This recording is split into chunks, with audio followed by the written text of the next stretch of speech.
ready for takeoff.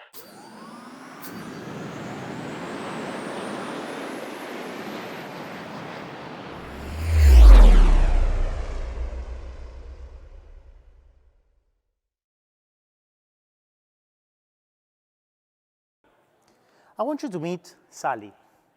Sally is a lead engineer at Munder Diffling, a leading provider of paper and other stationery products. She's been there from the very beginning, one of the first engineers they hired. Because of this, she knows the code base inside and out, and she's extremely familiar with the issues of running the app in production. And Sally, she's sad today, again. And she's sad today because their queues are sad today, again. So she deals with the problem again, makes the system happy, then goes back to her normal work. She's still thinking about this, though.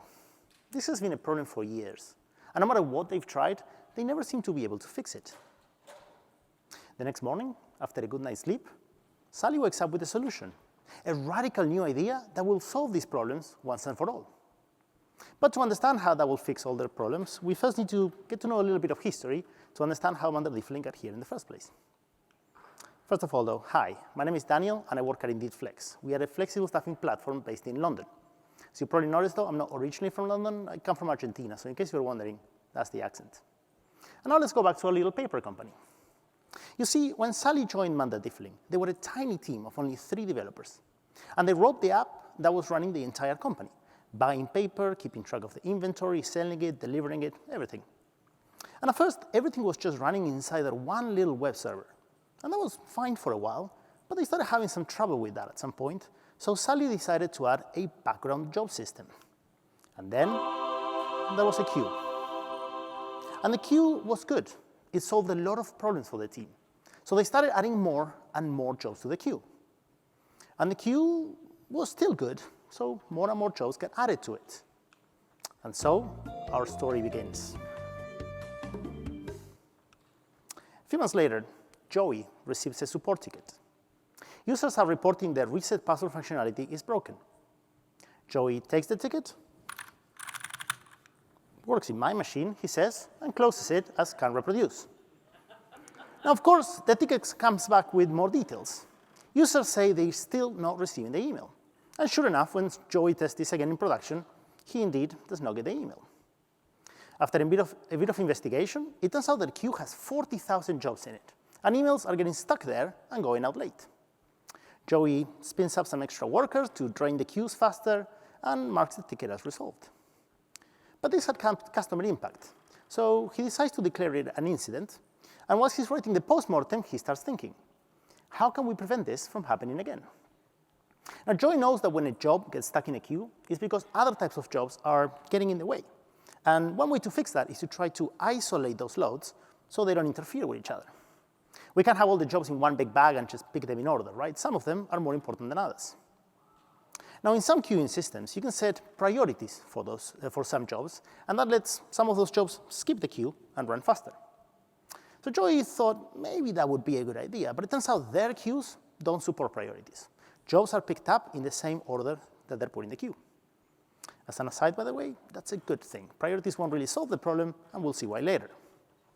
Instead of priorities in this system, what you need to do to isolate loads is create separate different queues. So Joey decides to create the high priority queue for important jobs. And because programmers love some symmetry, he also creates a low queue for less important stuff. A few days later, he finds some jobs that need to run every now and then, but they're not urgent, and they take a bit long to run. Be a shame if something important was late because of them, so he puts them in that long queue.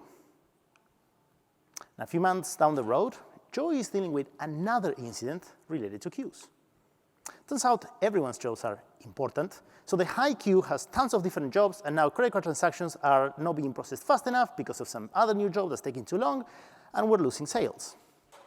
And so, after another postmortem, Joey christens the critical queue. And he makes it very clear to everyone. I know your jobs are important, but only very, very critical things can go here. We cannot let this happen again. I'm guessing none of you are surprised here. A few months later, the credit card company had an outage, and credit card jobs, which are critical, and normally take about a second to run. Now they were taking a whole minute until they timed out. This started backing up the queue, and 2FA text messages, which are also critical, started going out late. Again. But by this point, the company had hired a very senior engineer from a much bigger company, and she brought a lot of hard-won experience with her. This is Marianne, and when she noticed the incident, she recognized the problem immediately and got involved. Marianne has seen this exact same pattern before, and she knows what the problem is. Organizing queues based on priority or importance is doomed to fail. First of all, there's no clear meaning of what's high priority or low priority, and yes, there are docs with examples of what should go where, but they can never predict everything that we will need to throw at our queues. Some of those jobs will also be very high volume or long running, and it's really hard to predict how all of them will interact. But she's seen this before, and she has the answer. We need to have separate different queues for the different purposes, not priorities. That way, jobs that run together all look similar, making performance more predictable, and it's also going to be much clearer what goes where. That way, if credit cards start having trouble, they don't interfere with unrelated stuff like 2FA. Now, of course, you can't have a queue for every single purpose, although some companies have tried, but you can define a few for your most common things. Marianne sets a queue for mailers, which are generally pretty important. She also notices we send millions of customer satisfaction survey emails, and those are not important, so she adds a surveys queue so they don't get in the way. A few months later, you have something like this, and jobs are humming along just fine. Every now and then, a new queue is born, and everybody's happy with this. For a while.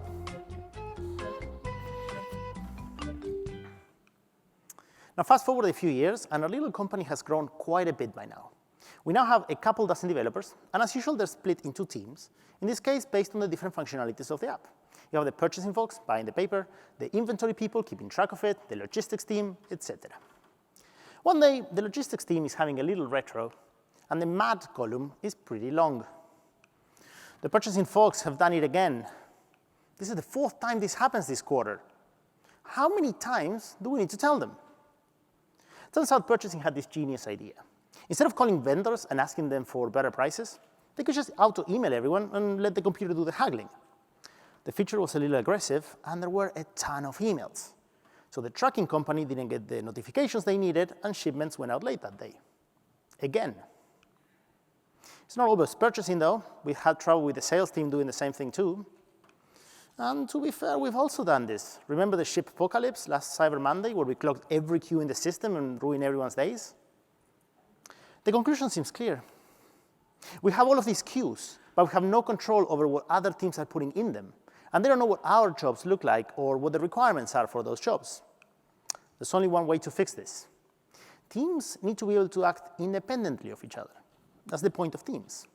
And just like that, the logistics team queue is born. At least they didn't go for microservices. Now, of course, it's not just the logistics team that gets their queue. They obviously share this idea with the other teams and ask them to do the same. And guess what? Not everything that the logistics team does has the same urgency. So 3 months later, we end up with logistics high and purchasing low. And of course, our original high and low where mailers are still there because we have hundreds of different jobs in there. Nobody knows what they do or where they go. This is starting to get hairy. And also, it's a good thing that we have VC money behind this company. But even then, at some point, somebody does notice that we're spending way more in servers than we should, and they start asking questions. Turns out we have 60 queues by now, and that means 60 servers. Most of those servers are not doing anything most of the time, but somebody has to serve those queues. So an obvious decision is made. We can configure processes to work several different queues at once. So we will group some of them together and reduce the server count. And guess what? Now, you may be asking why I'm telling you this clearly facetious story about people making very obvious mistakes, but the truth is, this isn't fiction at all. I've renamed the queues and the teams to protect the innocents, but I've seen this exact same story developing pretty much exactly this way in every company I worked in. Hell, I've been half the characters in this story proposing things that were obviously going to work. That was me with the bad ideas. And I've seen this enough that I think this is a common progression that many companies go through. You may have seen this too, and hopefully the rest of this talk will help you with those issues. Or if you haven't gone down this path yet, hopefully it can prevent you some headaches. The reason I think this is a common progression, by the way, is not that these characters are bad engineers. The thing is, when you're faced with these challenges, these steps do seem like the obvious solution. They make sense. The problem is that queues tend to have interactions and behaviors that are very hard to reason about. So when we propose one of these changes to fix a problem, it's really hard to predict the next problem that they will cause. So how do we get out of this? Well, we first need to think about what actual problem we're trying to solve when we start making new queues. Because the problem is deceptive, and we tend to attack the wrong issue. The problem isn't queues, and it's not priorities or threads. The problem is the language that we use to talk about this. It often is. If you think about it, you have jobs running in the background all the time, and no one notices. If someone notices, that's when you have a problem. But what is it that people notice? A job didn't run, which generally actually means didn't run yet, but I feel like it should have by now. Or, put another way, a job is running late. And here's where the trouble starts, because what does late mean here?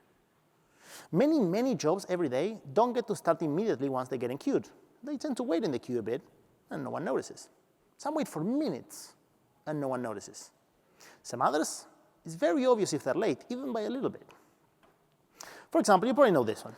You send a message to a friend, and the app tells you when it has reached their phone. That took a second. You didn't even notice. But let's try a different scenario.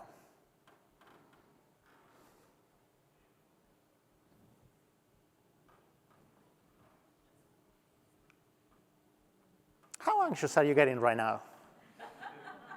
Is he in a tunnel? Did his phone run out of battery? Should I be worried? Is he dead? Oh, thank God, he's okay. Now, that job was late. So here's the issue. There's an expectation that you have for your jobs of how long it will be until they run. But that expectation is implicit. It's one of those I'll know it when I'll see it kind of things, where you know if it's running late. But if I ask you when that would be, you probably can't tell me. Like you got the database maintenance queue, right? Where you run a vacuum analyze on every table every night because there was a problem with statistics 2 years ago and we will never trust the database again. And that's running 20 minutes behind today. Is that a problem? Almost certainly not. What if your critical queue is running 20 minutes behind, though? That's almost definitely a problem. But what if it's 2 minutes behind? Is that okay? What if the low priority queue is 20 minutes behind? Is that bad? The problem is the language that we use to define these queues and the jobs we put in them. We give them these vague names, and it gets us in trouble. High priority or low priority gives you some relative idea. This is more important or urgent than that. But it gives you no insight as to whether your queues are healthy or not at any given point until somebody's missing some job and they start shouting. And as an engineer, it also gives you no indication as to where you should put things. So what do you do when you're writing a new job? You look around the queues for other jobs that look similar and you follow that, or you just guess, you listen to your gut about how important this job feels. The problem is the words we use. High and low priority doesn't really give you anything very useful. They're very vague names. But the good thing is the answer is also in this language. Because what we care about is not priority or importance or the type of jobs or what team owns them. This is what we care about. A job is running late. The one thing we care about is latency. And that's how we should structure our queues. We should assign jobs to queues looking only at how much latency they can tolerate before it feels like they're late. And this is the problem our friends are having, right? They're trying to isolate workloads from each other, but their queues were not designed around the one thing that we care about. Remember, the symptom is always, this thing didn't happen as quickly as it needed to. The one thing we care about is latency. And that sounds simplistic, but I'm dying on this hill. Latency is the only thing you actually really care about for your queues. Everything else is gravy. Now, there are going to be other things that you care about in order to achieve that latency: throughput, thread counts, hardware resources, etc. But those are a means to an end. You don't really care about throughput. What you care is that what you care about is that you put a job in a queue and it gets done soon enough. Throughput is just how you cope with the volume to make sure that happens. So separating your queues based on purpose or per team, they're just roundabout ways to try and get that latency under control. But the issue that you'll have is they don't really center on that latency. They're roundabout ways, and what we want is to attack the problem directly. Now, to be fair, the very first approach was doing roughly the right thing. The high and low queues were trying to specify the latency tolerance for those jobs. The problem is that while that decision comes from the right instinct, having high and low and super really extra critical is very ambiguous. for two reasons. First, I have this new job that I just wrote, and it's okay if it takes a minute to run, but not 10 minutes. Where does that go? Is that high? Is that critical? And also, when things go wrong, we want to find out if there's a problem before our customers start calling us. So we want to set up some alerts, for example. But at what point do we alert? How much latency is too much latency for the high queue or the low queue? How do you know? And here's where our hero, Sally, comes in with her brilliant idea. We will organize our queues around different allowed latencies with clear guarantees and strict constraints. Now let's unpack that because there's a lot there. We will define queues around how much latency a job in those queues might experience. That is the maximum latency we will allow in these queues. Now, allow may sound naive, but you'll see what I mean in a second.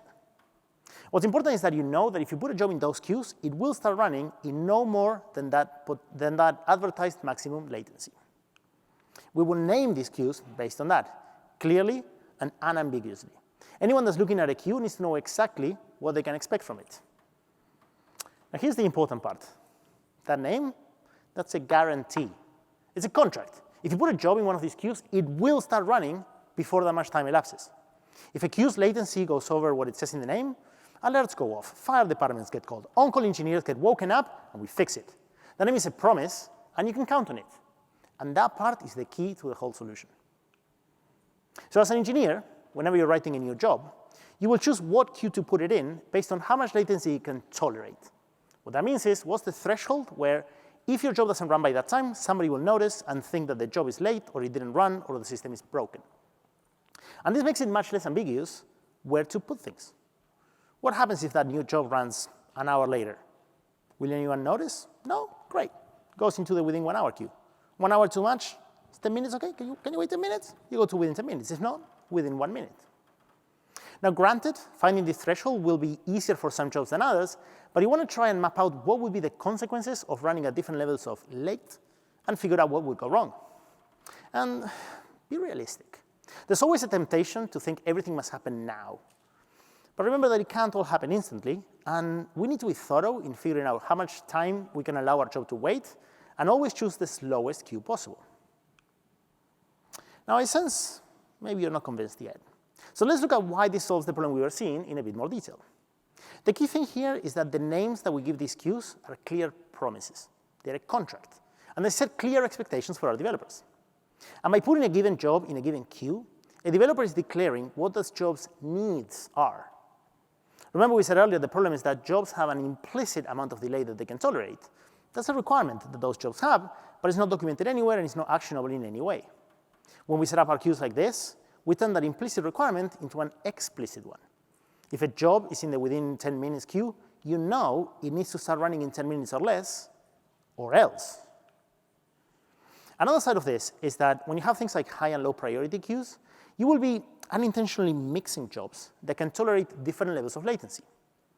If your high queue is running, say, 4 minutes behind, that'll be fine for some jobs, but maybe not for others. And it's not really very clear what we can do about that. When you set clear expectations, this is much easier. You already know that all the jobs in the within 10 minutes queue can tolerate up to 10 minutes of delay. If your queue is running 5 minutes behind, you unequivocally know it's fine, because the authors of those jobs explicitly told you that by putting them in that queue. And this solves another one of our problems. If our queues are having trouble, we want to know before our customers find out and fix it as fast as possible. So you want alerts for when things go wrong. If you have people on call, you want them paged if the queues breach their latency guarantees. When you have vague names for your queues, how do you set thresholds for those alerts? How do you know that any threshold you set is going to be good for every job in that queue that exists now or that will get added in the future? With clear queue names, the alert pretty much sets itself. Within 10 minutes, cool. You alert when the latency hits 10 minutes and you're done. And of course, if you're alerting, it's too late. Things have already gone wrong. Ideally, you want to try and prevent this from happening. You also don't want to spend too much money by having too many servers that are idle all of the time. These clear promises make it easier to do auto-scaling and set adequate thresholds for it. You know precisely what level of latency is acceptable. The queues tell you. You have an idea of how long your servers take to boot up and start helping with the load. You add a bit of margin, and that's your auto-scaling threshold. When you hit that much latency, you start adding servers.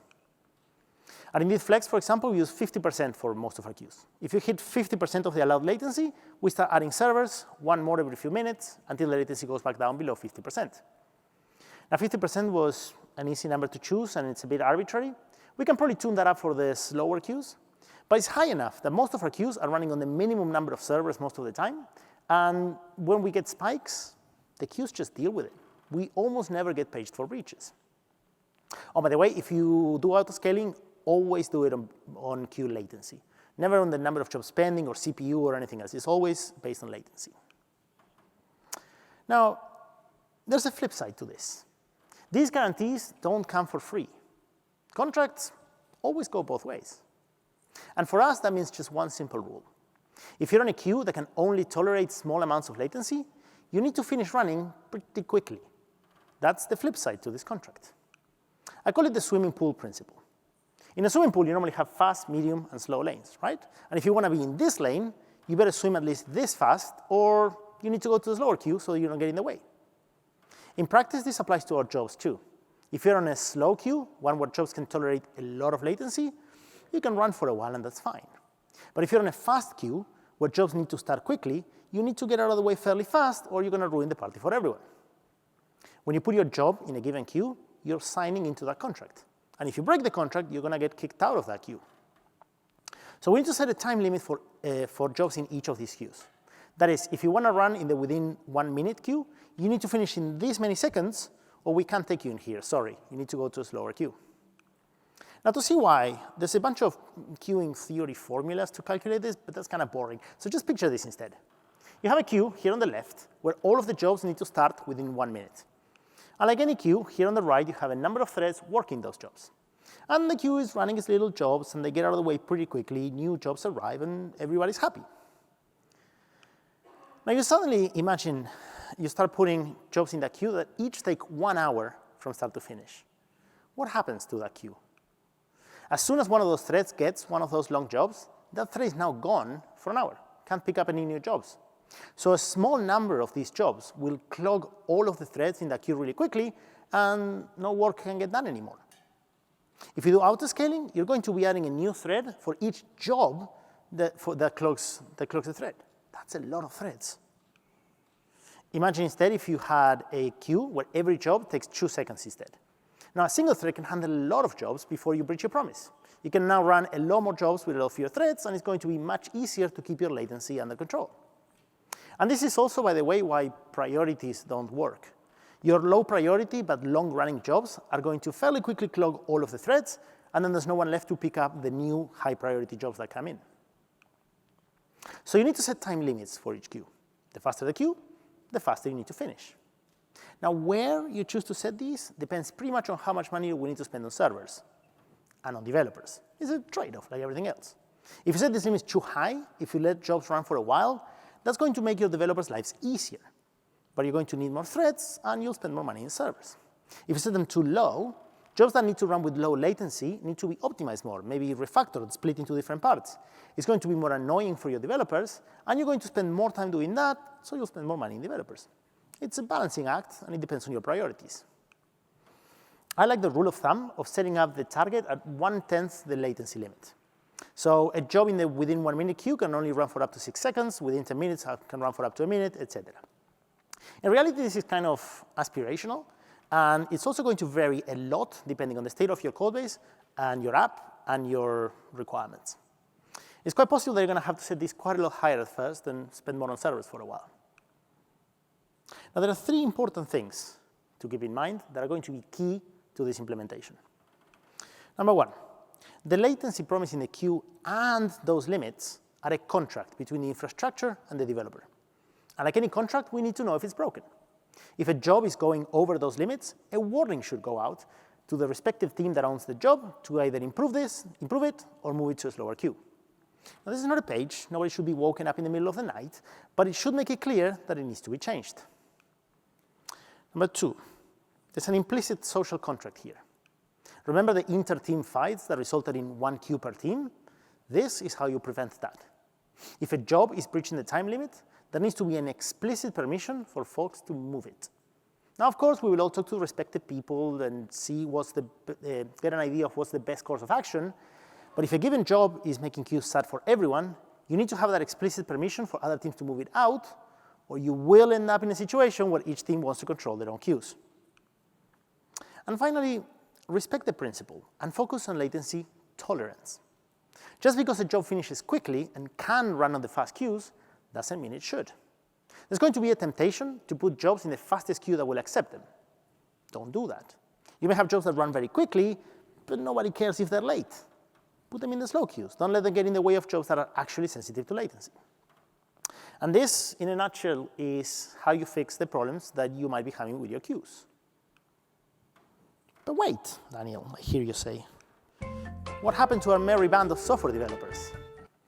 Well, after her epiphany, Sally proposed this new structure to the team, and they liked it, and they started work on adopting it. It wasn't easy. It certainly wasn't quick. But they got there in the end, and there are useful lessons in what they did. First, of course, they created the new queues with their alerts, and the rule was that every new job from now on can only go into those new queues. They actually made a custom RubyConf rule to make sure nobody would forget. And then they started the huge task of figuring out where all the existing jobs should go, which it's a lot. And it can be a bit daunting, but they found a very clever strategy. First, they started not with the most important jobs, but with the easiest. For example, some queues can be pretty obvious. They had 2 queues that run overnight maintenance jobs. Easy, nobody's in a rush for those. They go into the within 1-day queue. Jobs that took really long to run, for the most part, also just got sent to the slow queues. Nobody expected them to run quickly anyway already. And then, once the easy stuff is moved out, there's no point in having the queues for each team anymore. We can just collapse them back into priorities and maybe add a few more servers to them if it's necessary. You're still coming out ahead. And pretty quickly, those 60 queues turned into 9. And that was a massive motivational push. It was so much easier to keep the system running happily with all those fewer queues. And they could see real progress. They were very eager to do the rest. Now, the next trick, that was really clever. They went for the jobs that run the most often, the highest volume ones. Those are always a candidate for ruining your day, so you want to make sure that they're in the right queues. And those are sometimes hard to categorize, but there's normally not that many of them, of the really big ones. And as they kept going down this list of the most common jobs and the slowest job, at one point they realized that they had a lot of different jobs left. There was a lot of work left to do. But the total volume of those jobs left was tiny compared to the overall volume. And here's a little secret. They never actually finished. After a while, the jobs they had left were so few and so quick, there was very little chance that they would cause problems. So they just merged them all into the default queue and left them there. It wasn't worth cataloging each one, and that left them with this. Now, this was bliss. It was a dream to keep it running day to day, but they weren't done. You see, to move faster and keep momentum, they did take a couple of shortcuts. First of all, those speed limits, they set them way higher at first, just threw more servers at the problem.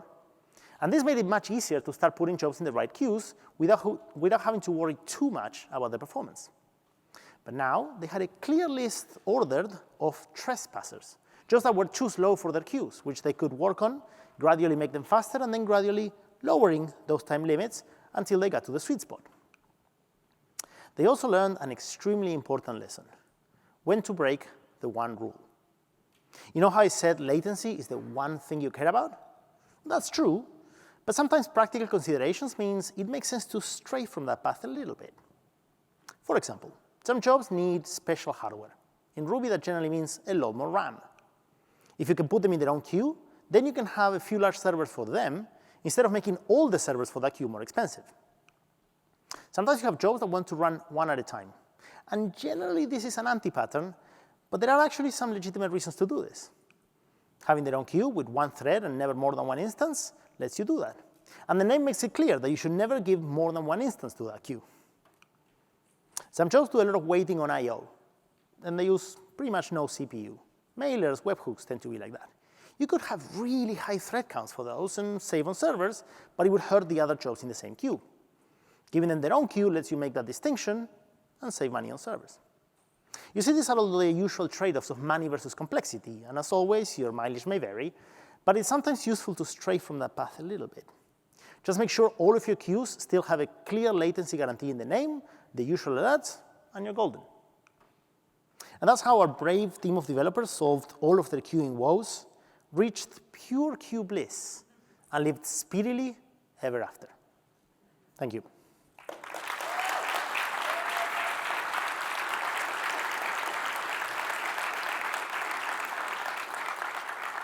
Now, before you go, I want to leave you with a couple of quick notes.